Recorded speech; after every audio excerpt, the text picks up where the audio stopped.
Magandang araw, J.F. Legaspi po.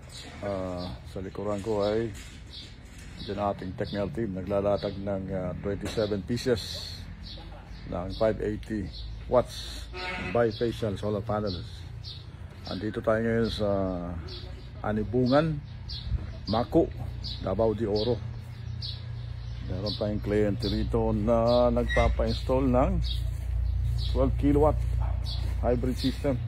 Ang system ay dito nakalagay sa loob ng maliit nilang pantry.